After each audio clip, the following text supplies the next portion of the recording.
All right, guys. Well, let's get started. It's 10:33. Welcome, everybody. Good morning. And I appreciate you all coming in today. This is what it's all about these days is strategies to win for your buyer in multiple offer situations. This is what you guys call me about. This is what you guys very gently complain about. What can I do? You ask questions you want tips and strategies and pointers and things like that. And we talked about, as recently as last week, being careful with the language that you write in contracts and stuff. You're not an attorney. So, but I will turn this over to, I want to welcome Rick. You guys have seen Rick on here before. Rick Nayar, he's the owner of Artesian Title. And they're down in, well, I'll let him tell you all about how awesome they are, but they do a really good job. Melissa is here as well. Melissa is the business development director there. And so I want you guys to meet them. And Rick, I'm going to let you take it away and tell us a little bit about what you're doing and tell us about how we can win these multiple offer situations. Sure. What I'm going to do today is I'll talk about how we're going to be able to win multiple offers, and I'll let Melissa talk a little bit about what we're doing when we get to that part. Ryan, have you guys taught a lot of classes on this, by the way? We've discussed it in various portions. We've talked about it. But anything that you can add would be fantastic. Sure. Just okay. Start like we know nothing. It changes every week, Rick. No, it does. I wasn't too sure. Well, look, guys. First things first. Obviously, this environment is something that we've never been in. You know, I mean, I've been in real estate since 1994, and I haven't seen anything like this. It's just a very unusual environment because it's obviously created by supply and demand, and we've got people paying outrageous prices for things, and they're paying cash, which is a very unusual thing. You know, they're paying cash above an appraised value for stuff. And so, we're going to talk a little bit just to kind of about what the situation is that's going on. We're going to talk a little bit about basics you should be doing, going into things, and then we'll talk about strategy for things you should be doing to try win stuff. I don't want to bore anybody with stuff you guys have already gone over a lot. So I'm going to go over everything slowly, quickly, and then if you have questions, we'll ask them as we go through it, and we'll move on to the next thing. Well, look, obviously the environment we're in, everybody knows it. Most homes are getting multiple offers. Most, from what I can tell right now, most sellers are to win most homes. You're having to waive things like the appraisal contingency, the inspection contingencies. It's getting super risky to get stuff. But let's talk a little bit at the end of the day, just about the first step, I call it, that needs to be done in this kind of environment. And to me, the first step in this environment is making sure you have a conversation with your buyers so that they know what's going on, and they need to know the following. They need to know, and not only that, you also need to have a conversation with your buyers because you need to know the following. You need to understand from your buyers at the end of the day how much cash the buyers have to come into this outside of a down payment, outside of closing costs. They need to understand that in this environment, most offers that are being accepted are usually above the appraisal price point at this point, and they're coming to the table with cash above it. We track, Ryan, I don't know if I've told you this before, but we actually track how many closings we have now where the buyer is bringing cash to the table above appraisal. And it's at 85 or 86%, something like that last month, which is an absurd stat. And just so everybody knows, this time last year, the stat was 0%. Zero. Just didn't happen. And so that's how much this has gotten to. And so one of the things I recommend doing is having that conversation with your buyers, first of all, right off the bat, kind of letting them know what's going on, educating them about what the situation is, what's going on, and then finding out from them how much cash they got. Can they get cash out of their 401k? Can they get cash can they borrow it from parents? How can they get cash? Your buyers need to know that looking at a home today you don't have the luxury of being able to wait a day or two to make an offer. You're going to have to make an offer the moment you see it. Homes are coming on the market. They're going really quick. It's a different environment, and they need to understand what they're in at the end of the day. And they also need to know that they need to start with their highest and best. When you're having this conversation with buyers, it's really being real with them and letting them know, listen, guys, we have to put our best foot forward up front. We have to come in with our highest and best. You're going to have to, we're going to have to also make sure you're qualified. That's another thing I recommend. I know you guys have a bunch of lenders you work with. This is my recommendation. I recommend your buyers that are serious, that have enough cash to pay for above appraisal values. I recommend you have them go through your lenders and actually get underwritten already, where the only thing they're missing is an appraisal and a contract. I highly recommend that, because it's a very different thing to be able to go to a seller and say, hey, listen, you know what? We actually have already been, we've already been underwritten. The only thing we're missing is a contract and an appraisal. I'd recommend going through that, because it's a very different situation for everybody. But you want to make sure at the end of the day, they've gone through all that stuff. You want to make sure they understand what the situation is. You also want to make sure buyers understand the term market value. Guys, market value is what someone's willing to pay for the home. Okay. And that's a very important definition you need to understand, because a lot of times people get confused and say, well, you know, this home's worth $220,000. I got news for you. If someone's willing to pay $350,000 for a home, that's what the home's worth.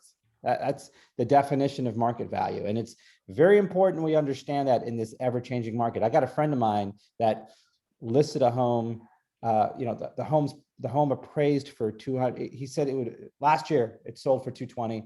He ran comps and he said, based upon the most recent comps, it would appraise for about 329. He listed it for 399 for giggles.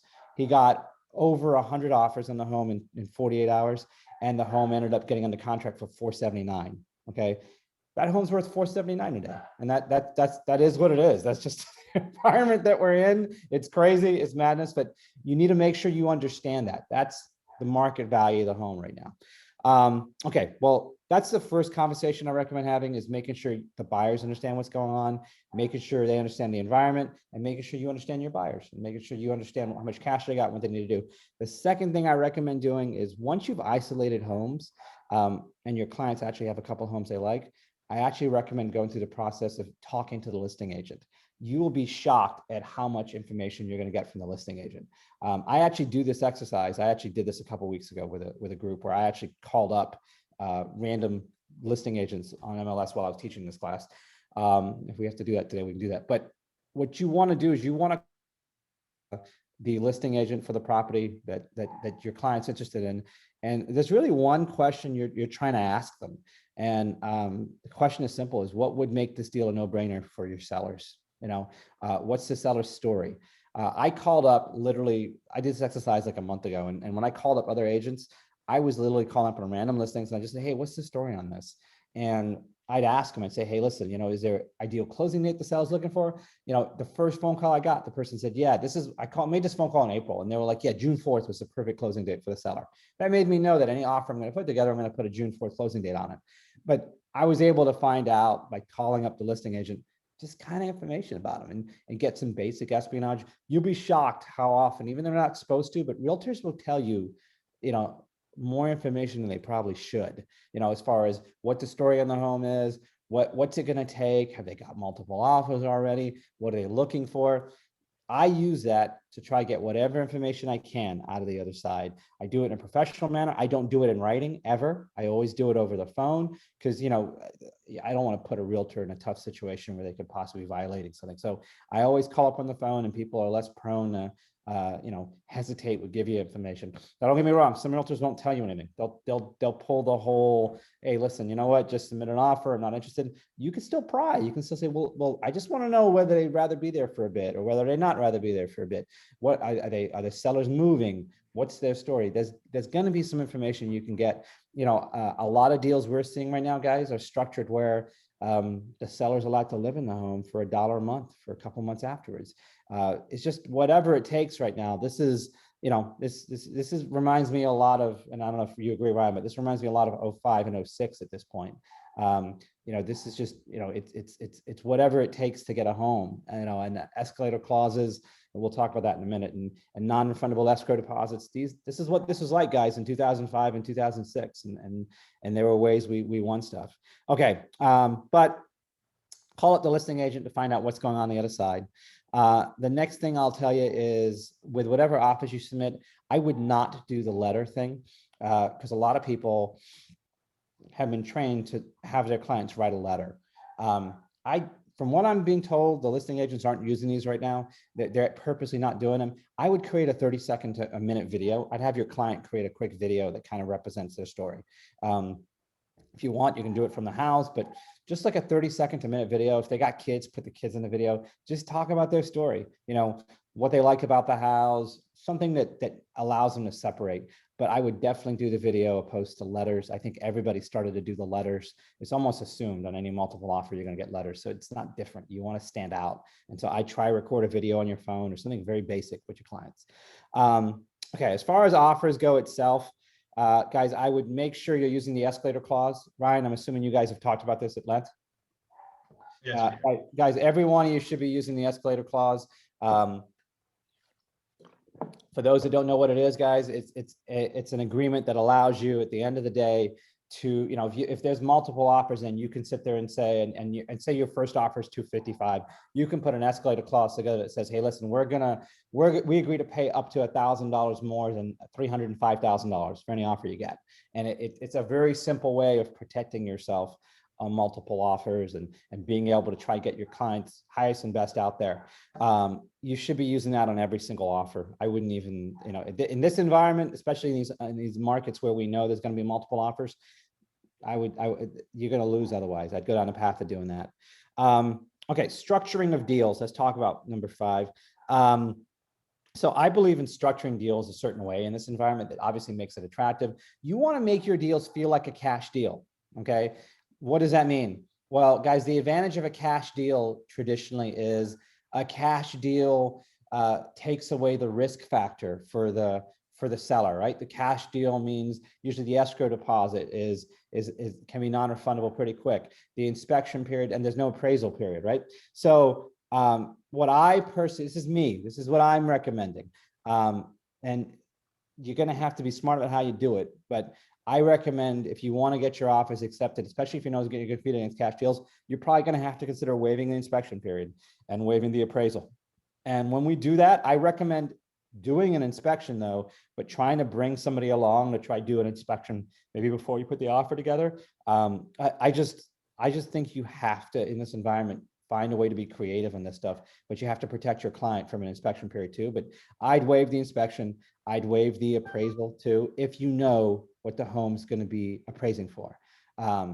Be smart about it. Most environments, we can figure that out. I'm sure if you can't figure out, Ryan has a resource to be able to help you figure it out. But guys, figuring out what something's going to comp for it's not that hard. Usually we can get it within a certain, within a certain, educated guess. We can come up with an educated guess and figure out what something's going to be appraised for. But you want to, if you can, skip the appraisal if you can from a requirement in the contract. It just makes it one less obstacle at the end of the day for the seller to say no.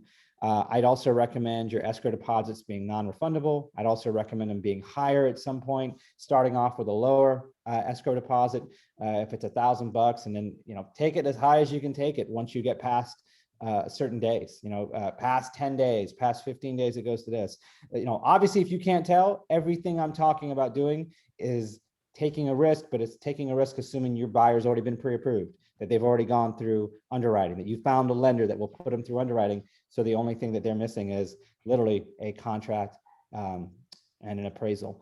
But I'd recommend you do that. Obviously include the escalation clause. I'd always recommend when you're putting an offer together, being creative. And the things that I'm seeing people being creative with are offering to pay for the seller's taxes, the property taxes in this, offering to cover moving costs, pay the seller title fees. These are things, guys, you can offer to pay on behalf of, your buyers, offering to pay on behalf of the seller without increasing the purchase price. So it's a way of being able to do stuff without being able to get super crazy. But we're seeing everything paid for, from moving costs, all of the seller closing costs, seller property, doc stamps, seller title costs. We're seeing everything paid for.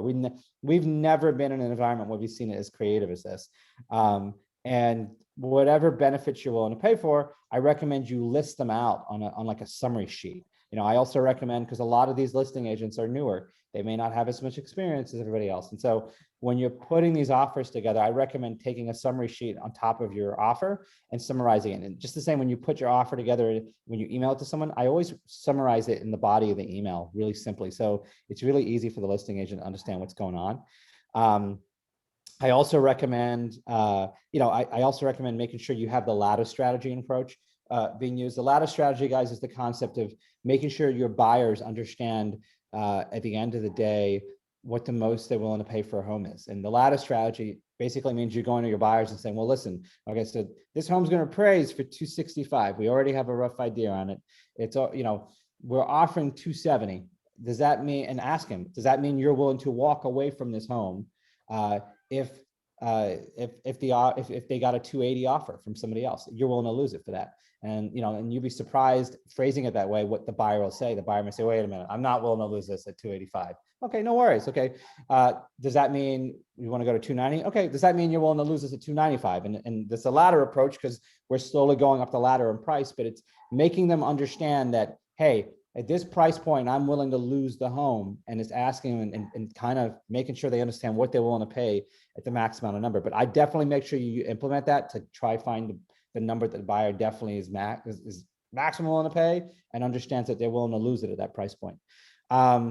That's, guys, from an offer standpoint, from putting an offer together, as far as with a loan on it, those are the basics behind it. I mean, this environment is an environment, like I said, I've been around since '94 to real estate, and this to me reminds me a lot of 05, 06. Two of the areas which we are recommending people go into is the same as last time, is new construction. And Ryan's got a lot of experience with understanding new construction. Guys, 05, 06, we haven't gotten to what new construction was like in 05, 06. They were sleeping in sleeping bags overnight in communities to pick a lottery number to basically pick stuff. I think we're going to get there very, very, very, very soon. But what I recommend for new construction is going into the urban sprawl areas, the parts of Orlando, the parts outside of Orlando that you may not have usually gone to, that are a half hour out. They're Inverness. There's cities outside of Orlando, a half hour out, guys, that you can still go buy new construction at for 215, 230, 240. They don't have waiting lists for stuff. Most of any major county right now is sold out till October, from what I can tell, with new construction, October, November. And they're doing multiple. I mean, I know most builders. I'm pretty close with Park Square Homes, and they said they're at the point, these builders are having a hard time too, guys, because material costs have gone up. The price of wood from last January to today is up 407%. And that's a real stat. And I don't know how much the other materials are up, but they're up. And so these builders are going to start drastically increasing home prices after each one sold, from what I've been talking to, at least through Park Square and Mattamy. And so just prepare your buyer for these variable factors. Each contract with new construction, guys, has a stipulation in it that says if material costs go up past a certain number, you're going to have to pay the difference for it. So just make sure you're aware of it. But new construction is something at the end of the day that kind of makes this a little easier. If you've got a VA buyer and you've got a USDA, good luck. But you're probably going to have to go down the path of looking at these urban sprawl areas. You're going to have to go find these parts of town. Same thing with FHA. You're going to have to find parts of town where there's not a lot of competition. There's not a lot of people there. And, to me, that's what I'm seeing winning. That's how I'm seeing people going down the path of being able to get that stuff. I will also tell you there's a hidden aspect of this that you also need to keep in mind. Insurance costs are going up, guys. They're going up 14% this year. We already know they're going up 14% next year and 14% the year afterwards. And I know this because I own an insurance brokerage. And every single day, guys, insurance companies are going under. Not doing anything crazy, just going under. We had 2 go under this week. And they canceled somewhere close to 100,000 policies. So just know home insurance costs are drastically going up. We anticipate 30 to 40% for most carriers this year. So make sure you're doing a good job at understanding the home insurance costs before you get into stuff. That's just my little tip on top of that. But Ryan, that's what I have, my friend. That's the stuff we're seeing working right now. I personally, I'll tell you, one of my employees, and I don't practice residential real estate anymore. We just don't do that because we don't want to compete with anybody. But one of my employees wanted to buy a home recently, and so I helped him buy a home. And he was 100% financed because he was a lender, and he was going through the process of putting offers on homes starting in October. He got nothing, and then February came along, and we put an offer on a home. Home was worth 415. It was Invitation Homes was selling it, and he put it on the market for 355, which is pretty smart. He got 100 offers. We offered 385, and our offer lost. And then he called us back 3 weeks later and said, "Hey, are you still interested?" And we said, "Yeah, we are still interested." And it was a Monday, and so he said, "Submit your highest and best." And we submitted the same offer of 385. And I called him up on Wednesday and said, "Hey, what's the story?" He said, "I got to let you know tomorrow." I called back Thursday. He's like, "Let me let you know tomorrow." I said, "What's going on?" And he's like, "I'm waiting for a higher cash offer, or cash offer worth yours almost." And so I got with my employee, and I said, "Hey, what should we do to make this work?" And we basically decided, "Hey, let's make the escrow deposit non-refundable. Let's make it $5,000. Let's waive the appraisal and inspection period." We went back to him. We told him we'd do that, and he said, "I'll sign the offer in 10 minutes." He signed it, and like literally 40 minutes after he signed it, he got a cash offer for 30 grand more, but it was moot because we were under contract. But that's a very simple thing we did to eliminate the fear that a seller has of the appraisal contingency, that kind of stuff. Take that away, guys. Eliminate that if you can. If you're smart about it, that's how you're going to win. That's how you're going to win right now. And I'll tell you this, I have a lot of experience in this environment. This is not the funnest environment to be in, but if you can make it through this kind of environment, you'll be able to make it through any environment. This is where you're able to really learn a lot and this is what being a realtor is, guys. It's about being creative. Being a realtor is not as simple as just putting an offer together on an as-is far bar. Anybody can do that. It's not nothing complicated about that. This is where you're actually earning your money. It's going to get complicated. You have to get creative. You have to do stuff. So, Ryan, I don't know if any of that helped. Man, there's a couple things I want to talk about, and then we'll open it to some Q&As and stuff, and then we'll let Melissa do her thing as well. Appraisal contingency. If you go back on our archives of our open forums here on Wednesdays on our YouTube channel, you'll see that probably 3 or 4 months ago, I started talking about, guys, people are waiver of appraised value on some of these contracts where they're going to come up, they're promising to come up with a difference between appraisal and purchase price, because you guys have heard me talk about before. I'm over here nodding my head when he's talking about market value of something, and we've done it with a pen before. This pen is, I don't know, worth 50 cents, but if Edul wants to buy this pen for $5, that's what it's worth. Now, if Edul has to borrow, doesn't have $5, and he has to borrow $5 from Yolanda is going to do a visual appraisal of this pen and say, "There's no way I'm loaning you $5 for that pen because you might not pay me back. And what do I get? That 50-cent pen," right? So that's what the appraised value is what Yolanda thinks it's worth because she's loaning the money to Edul. But the market value of this pen, because Edul needs a pen really badly, he needs to write $1 million contract. He needs a pen. It might be worth $50 to him if he's got to write this contract in the next 30 seconds, right? So that's or it might be worth 1,000 if he's got to write that contract. So that's the market value, is whatever someone is willing and able to pay. So don't get confused by that kind of stuff. But one of the things that we're doing, guys, is so what I was getting at with the waiver of appraised value is that has become normal. I mean, I'm not surprised 85% of the time now. Why you guys are not doing that? When I see some of those offers that come across with no waiver of appraised value, what are you thinking? You're not going to get it. You're absolutely not going to get it. People are getting above appraised value on everything, and you're wasting your time, which brings me to this.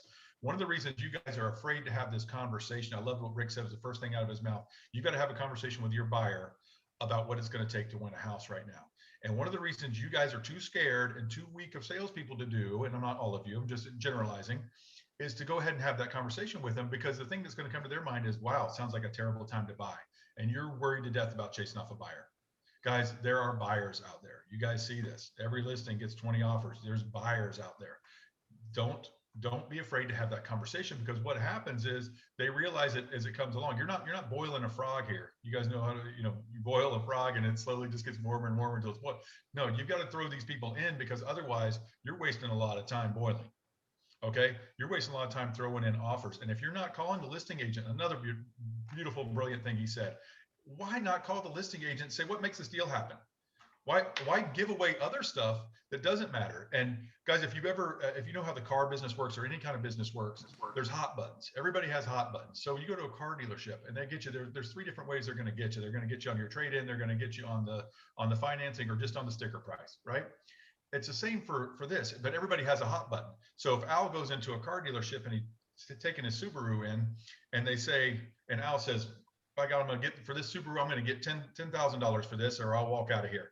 They're going to say, oh, Al, I don't know. I don't know if we can do that. But if you pay sticker price on this new one over here, we'll be happy to give you 10,000, right? They're going to get, or if you finance through us instead of your credit union, we'll be happy to give you 10,000 for that. So they're going to get you one way or another, but everybody has a hot button.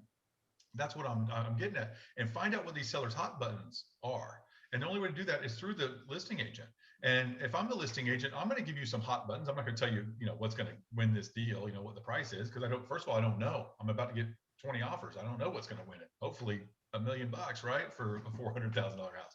But what's going to happen is you guys are wasting time, wasting effort, wasting gas, wasting everything. And you're going to lose the buyer because they're never going to buy a house. And they're going to think that Idul or Al or whoever is just not a competent realtor, right? So they're going to blame it on you. That's what happens when you waste your time. Not only do you not make any money, but you also get people to think that you're not competent at what you're doing. So have some confidence. Let them know, man, you guys want to buy, and you know what makes people feel good? So does everybody else. Everybody wants to buy right now. It's crazy out there, right? So don't just tell them, man, it's tough to buy. You're going to have to pay way over appraisal. Just say, man, boy, I'm glad I was able to answer the phone right now. Everybody's calling me trying to buy stuff, right? So now they feel like we're not, oh God, people's biggest fear is to feel like an idiot. I'm not the only one out here doing this, right? So let them know that, and that's why it's taking so much to get a house right now. Everybody wants these houses. So anyway, I love what you said, Rick. Love all that stuff. And guys, just don't be weak salespeople. Timid salespeople have skinny kids. I tell you guys that all the time. If you want to make money, which all of you do, and you're sitting here on your Wednesday morning at 11 o'clock in the morning trying to learn stuff, if you're going to take the step to do this, take the next step and be a stronger salesperson. Any questions for Rick? Ryan, by the way, I want to make one more announcement before that. You guys had asked me for this before. I've shared several times on Facebook our language for our escalation addendum, our legally approved language. I've actually put a form on the reference tab. We have a branded form now that you can use as an addendum on our reference tab. It's the first thing on there under contract forms. Escalation addendum to contract. All right, so you guys go on the next time you need an escalation form, do that. But one thing I wanted to add on to what Rick said, guys, if you're buying a $550,000 house and you're putting an escalation on there up to $590,000, do it in $5,000 increments, because your $1,000 is not going to beat a deal that's a little bit better. They put a little more money down. They did this or that. So if you're going to use those, make them significant escalations and not just not $1,000 on a $600,000 house. Nobody's going to deal with a little extra contingency for $1,000 on that. So just keep that in mind when you do it. Yeah. Back to you, Rick. No, Ryan, the other thing I was going to add was if your buyers are fearful of buying a home in this environment, and this is my personal advice, guys, make sure you realize that interest rates, and I don't care what anybody tells me, Ryan, I don't know if you agree on this. I think you're getting ready to see inflationary measures kick in like the 1970s. I think anybody and everybody I know has money. Everybody's got money, and it's all from the government somehow. And I think we're getting ready to see crazy inflation. I think you're going to see interest rates jump. I think this time next year, interest rates are 100 basis points higher, which is 1 point higher. And I think 2 years from now, they could be even 2 points higher. My point is, buying a home today is still cheaper than what it's going to be to buy a home 2 years from now, even if the purchase price of the home goes down 5%. 2 years from now, just as an example, make sure your consumers understand that right now, that the mortgage rate, the price they're going to pay for a home is way cheaper compared to what it's going to be 2 years from now, even 3 years from now. That's an educated guess though. That's assuming even home prices going down a year or two from now. And I'll tell you this, and this is another thing I like to squash really quick, guys, make sure you understand what caused 05, 06, 07, because I talked to a lot of realtors. They're like, oh, we're going to crash again.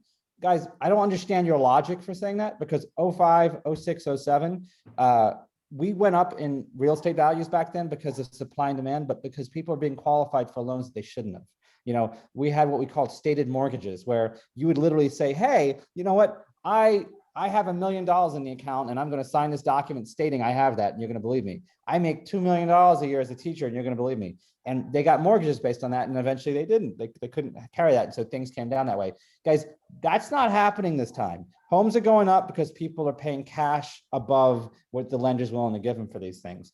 So don't anticipate a crash. I've talked to every major economist I can think of, from UCF, from Rollins, from UF, FSU, to national economists. There's no crash coming, guys. This wasn't created that way. If anything, you may get some sort of price correction in a couple years of a couple percentage points, but don't kid yourself and think this is what's occurring here. If you want to know what's happening in our market, look up Canada real estate. Google Toronto real estate. You know what it did for 30 years? It just went up. The same home 30 years ago in Canada that it cost $200,000 cost $3 million a day. Same little home. And it just went up. And it went up because they had rules in place to make sure loans wouldn't get crazy, that lenders still have to qualify, buyers still have to qualify for loans. It's just supply and demand caused it. And so just make sure you understand what we're facing. Don't anticipate a crash occurring. I do anticipate some sort of correction occurring at some point of a couple percentage points, because what's happening now is crazy. But just make sure you know that, and make sure you know how to explain to your consumer that, hey, at the end of the day, if you're in this home for 10 years, you're fine. And at the end of the day, if you're buying a home today versus 3 years from now, I can't guarantee what's going to happen 3 years from now, but I can tell you interest rates are probably going to be better today than it will be 3 years from now. And you want to make sure you realize the purchasing power difference. So, but anyway, I wanted to make sure I went over that, Ryan. Fantastic. And guys, what do we know? If it's a good time to buy, it's a good time to sell, because sellers going to get more money, especially now. So when you guys are out looking for listings, now is the time for people to sell as well. So be sure you have both of those bullets in your pocket, because you'll need them both, because most people are, of course, going to have to find a new place to live if they sell, and vice versa. If they're buying, they're going to have to sell. So, all right, guys, any other questions for Rick? I think Ida had a question. Ida said, a friend that offered 15K and did not get on a listing that received 42 offers, and a third were for over 400,000 on a house listed for 350. Guys, this is not a normal story. This is not unusual. This is the norm, guys. Guys, every single listing that is in a market that is a popular market is going to sell for above ask price. They're going to sell above previous value prices. Everything's going this way. That's the market you're in. You got to get creative. Ida, what I would tell you is, in that particular situation, is you just prepare for it. You're going to get multiple offers. I just told you about a house that was listed for $379 and $399 that went for sale for $479, $100,000 more. And so it's just getting crazy. And the escalation clause obviously is something you can use to help you with it, but just make sure you're not shocked by it. So, guys, who has questions on this stuff, on how to win multiple offers, on new construction, on where they should be going for new construction?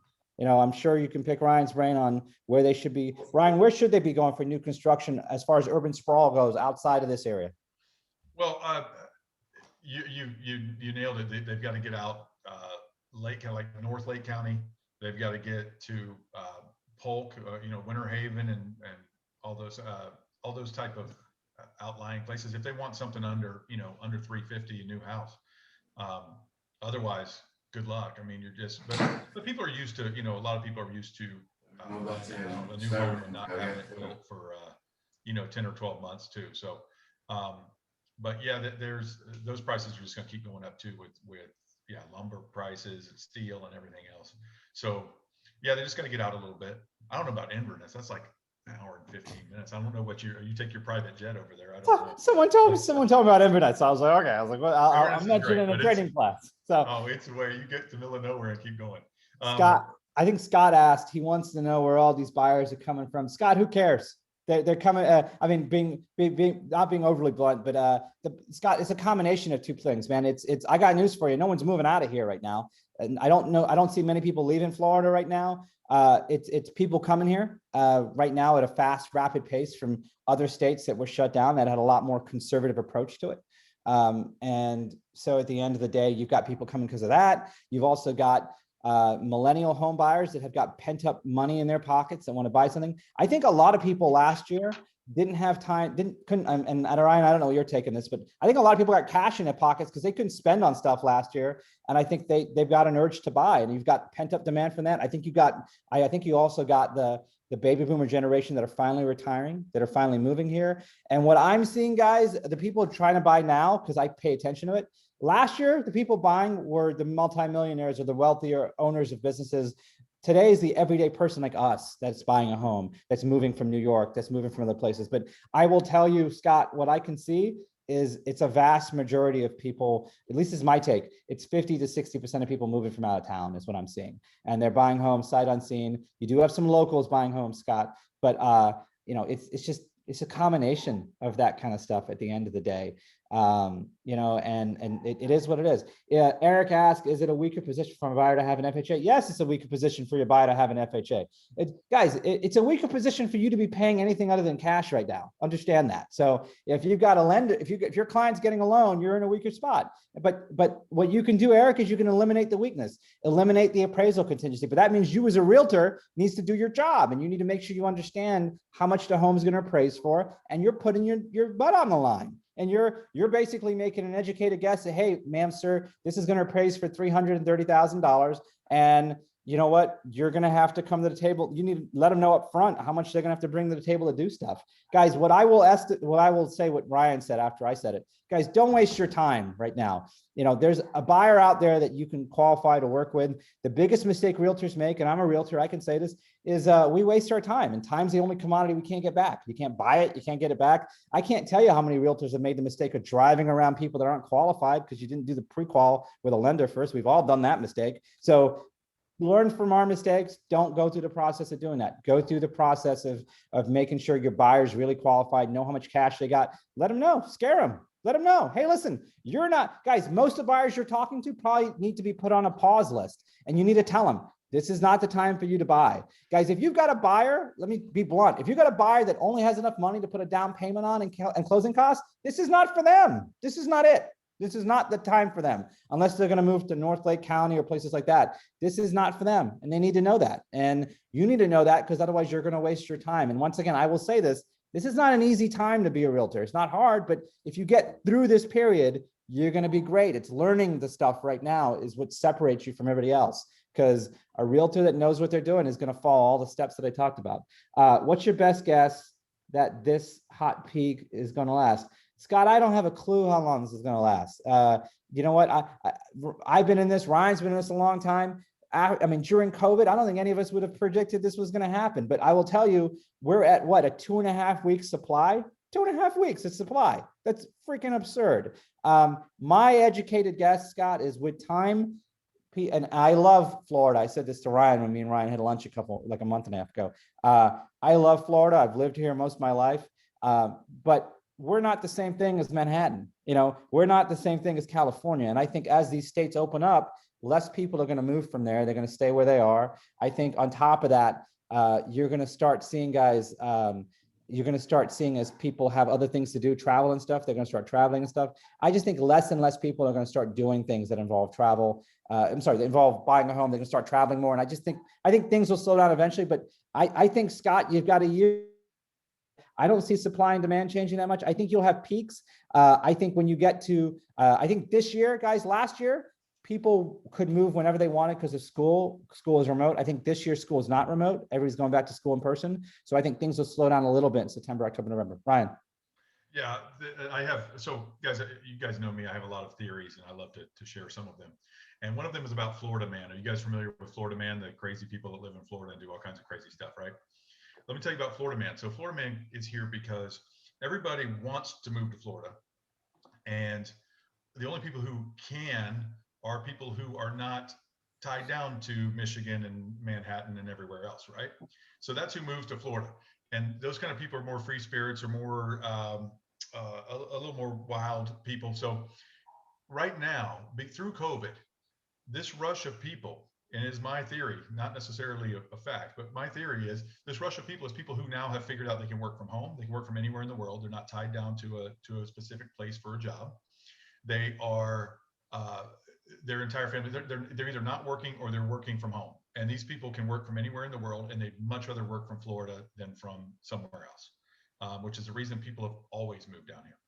And this has allowed them, this is what this influx of people is from out of state, in my opinion, this has allowed a lot of people to cut a lot of ties, being bound to an area. And you guys might be bound to Orlando right now by family or something, or Tampa or wherever you are. You might be bound to that area by family or something right now, but people get bound to places by jobs or family.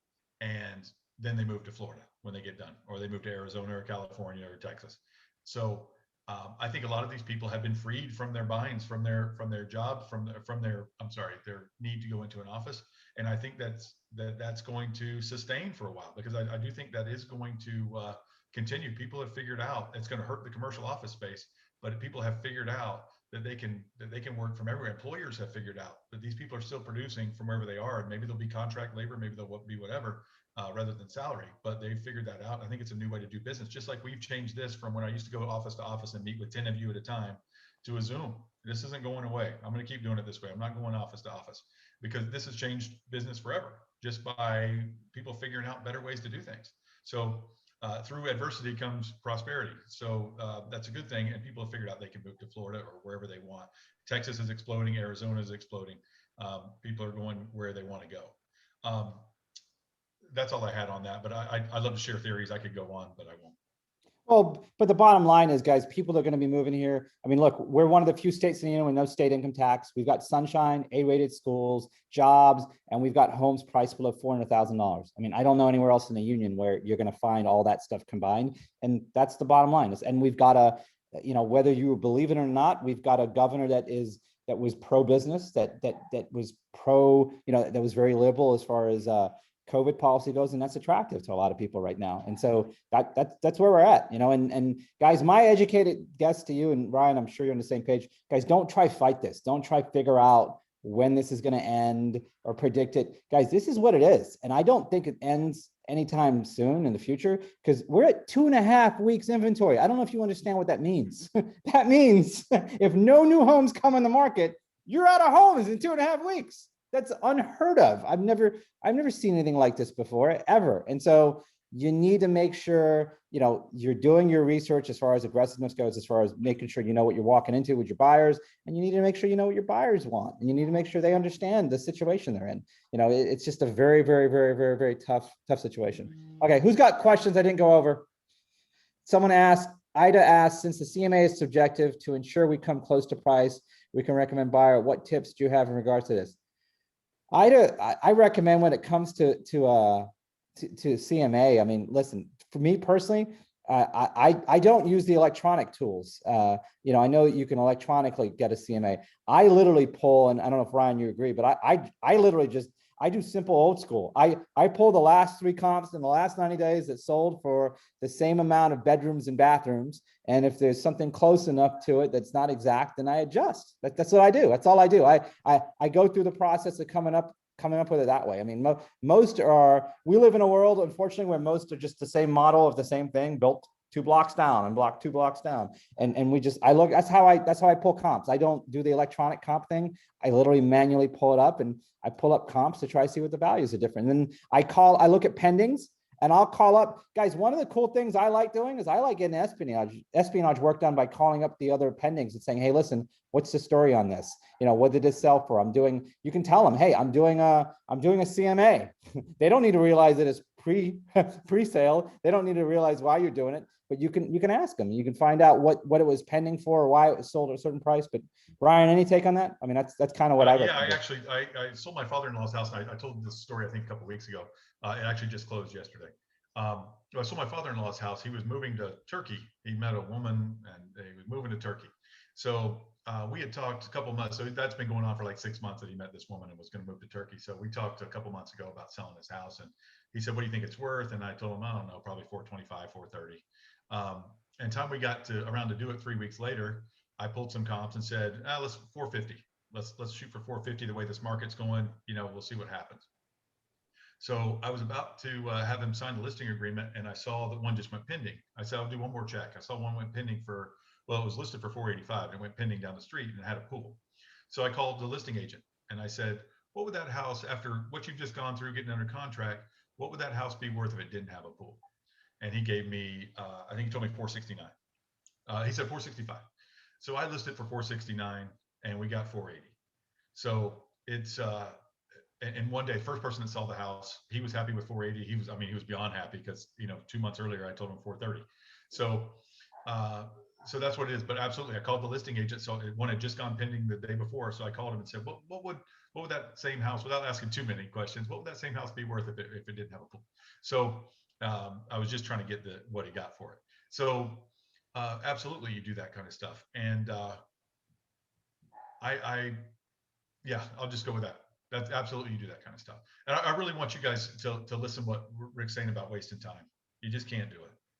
Oh, especially in this environment, guys, I'm telling you, you're probably going to waste time with buyers you shouldn't be talking to, and you're wasting your time putting offers together you shouldn't do. If you're putting full price offers in and you think that's going to do it, guys, the list price is the starting price. You need to make sure you understand that. That's no longer the asking price. That's the starting price. And that's what you need to understand. That's where we're starting, right? Yeah. Hey, Rick, I'm cracking up here listening to you talk to them about, don't fight this thing, just go with it. And going over the video, shooting a video in front of people's houses about how much I love your house and can't wait to buy it. And it just makes my brain explode from years of experience where, people used to beg you to buy their house, and they will again in a couple of years. So it's just funny hearing this. Please sell me your house. I love it so much. Look how happy my kid looks in the yard. It's crazy. Brian, you know what's nuts?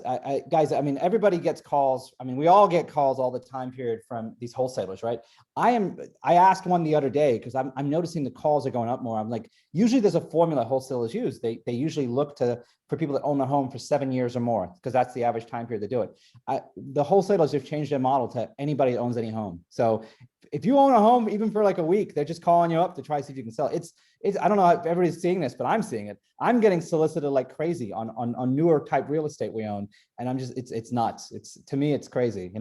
I'm waiting for the shoe to drop somewhere. So I'm hoping commercial drop somewhere or something, but I think everybody is. But guys, who's got a question on something I didn't go over or something I did go over? Hey, Rick, let's get Melissa in real quick. And if somebody comes up with a question later, they'll do that. But let's get Melissa in. Hey guys, I'll be quick. Of course my phone rings. Okay. That always happens. So I'm Melissa Martin. I've been with Rick and Artesian for over 5 years now, and I've been in the real estate industry for probably a little over 16 years total. I love this industry, and I love that I get to be here, with all of you in this crazy time that we're in right now. And just want to kind of go over 2 things real quick that I can do to partner with you.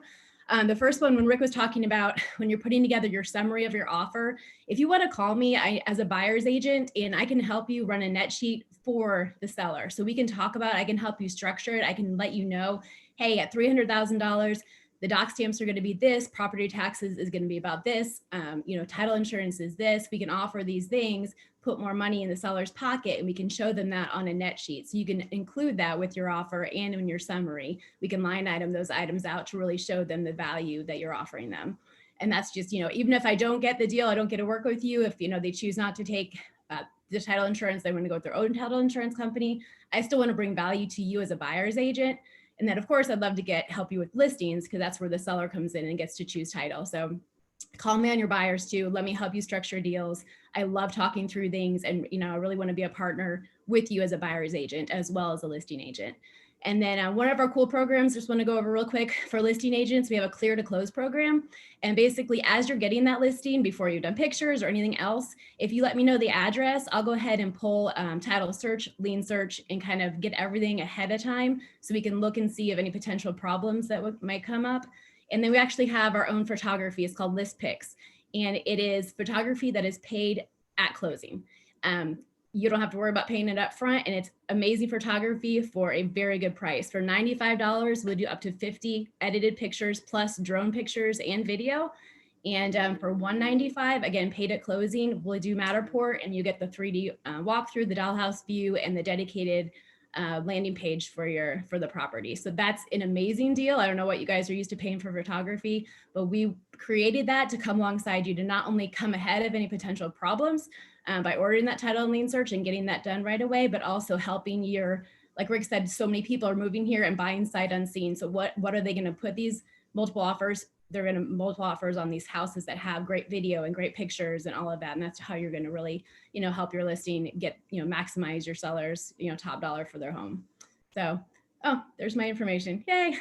If anyone has any questions for me, seriously call me. I will run through as many, preliminary estimates as we need to really make you, make sure your offer is solid for your buyer. And then for your listings, I'd love to work with you on that as well. So thanks. Ryan, we good? Yeah, we're good, buddy. Thank you for that. Thank you. Take care, guys. Everybody be safe. All right. Take care, brother. Thank you. Guys, we're going to stay on if you have any questions for FRI type stuff, stay on. Melissa, thank you very much. Okay. Bye-bye. Anyone have any questions for me? Oh, any questions for Melissa? Guys, that's a great service that they're offering, by the way, to help you as a buyer. You know, you're actually putting the money in front of the seller. They actually get to see what they're going to actually keep in case their listing agent didn't give them some kind of net sheet. That's really a great service. So, Melissa, thank you very much. Great job. Tell Rick thank you. We enjoyed him. Melissa, before you go, what's the turnaround time for these pictures? How fast? It depends on how booked. We have just hired a new photographer. We have 3. So I would say within a week, we need at least a week out to book it. And then usually it's about a day or 2 in turnaround time for editing. And if it needs to be quicker, we can make that happen. But he's usually about at least, I would say 24 hours with editing. And that's just for regular pictures, no drone. Well, the drone comes with the $95. 95. They always bring their drone, and he'll do like 50 still and then drone video as well. And that's included in the 95 and paid at closing. And if something happens and it falls through, you're not responsible for that. Okay. Thanks, Miss. All right. Anybody All right. else? Thank you, guys. Thanks. Bye. Right. Call Bye, me. Melissa. Okay. You FRI people, do you have any other questions or comments? Hey, Ryan, can you go over your suggestion doing the escalation clause, the maximum that you recommend, the 5,000 for what amount? Can you repeat that?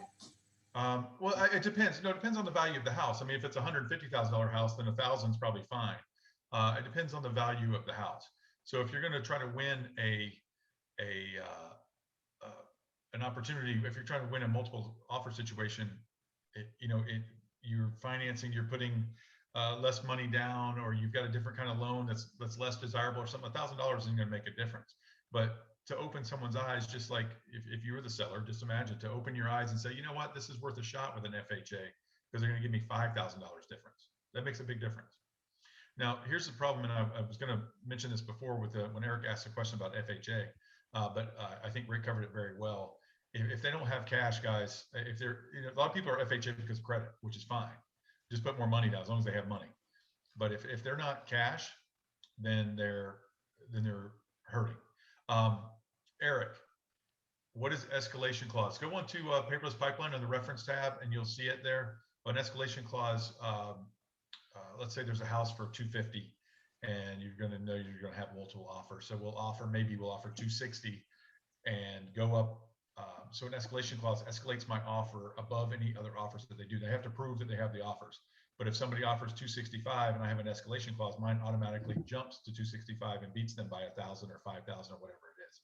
So it puts your offer on top up to a certain point. You don't get to $1 million, but if you cap it at 275 and you offer 260 originally, and it goes up $1,000 above any other bona fide offer, meaning any other offer with the same type, similar type contingencies with it.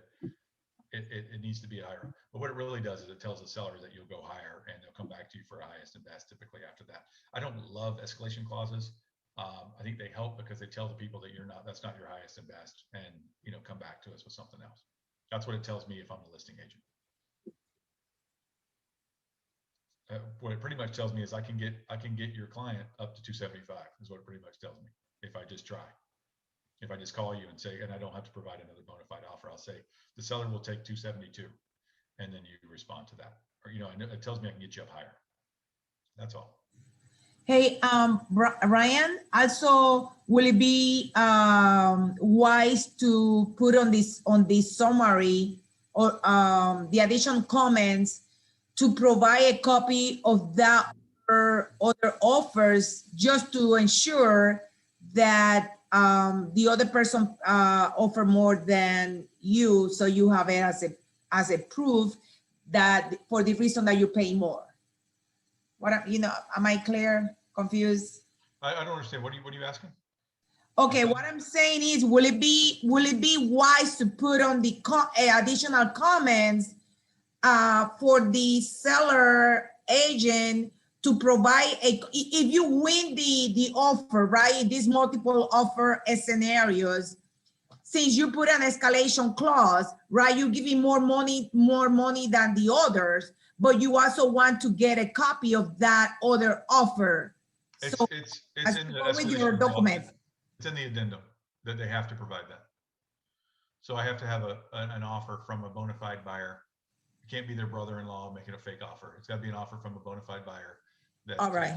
Thank you. Under penalty of law, if it's fraud if they make one up. Just so you know. Has it ever been done before? Have people ever made up a fake offer to run up someone's escalation clause? Probably, but it's fraud. So, Ivan, I have a listing that's under contract. There was no appraisal contingency, but the contract has one built in and the house came in under offer price. What resource do we have? That's where you have to waive it. You have to physically, yes, the as is has an appraisal contingency. If someone is using an as is, they don't need it, the separate appraisal contingency. A lot of people do it. It's overkill. It's redundant. I had someone argue with me about this one time. They put in recently, they put in an offer on something, guys, the as is has it. It's on line 133, 136, somewhere in there. It says, if the appraisal comes back in below value, the buyer gets their deposit back and can walk. All parties are released.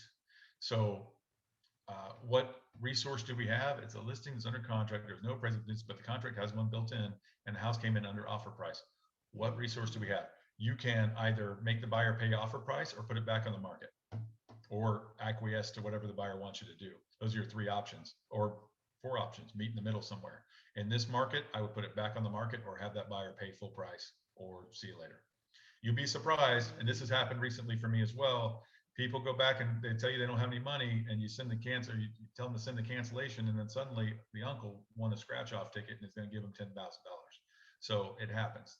Money pops up sometimes when they're going to lose a house. So there you go.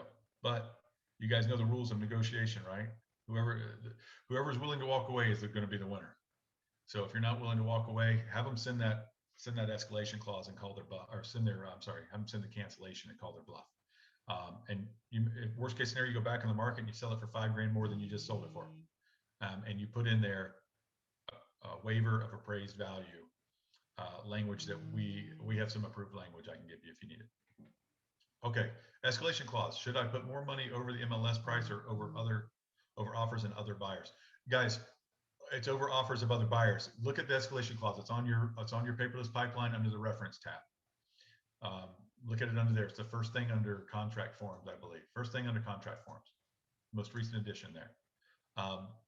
Look at that clause. You're putting it says that it will go above and beyond. It will go above other people's offers. They'd be bona fide offers. Can use escalation clause for a new home. Eric, typically they have prices. They just say this is what you're going to pay. No, I typically wouldn't think that because people don't make offers on those. Ivan, okay. FYI, new builders are asking for highest best offers too. Okay, well there you go, Ida. There you go. You can do it. I didn't know new builders were doing that. That's a new one to me. That's crazy. Good for them.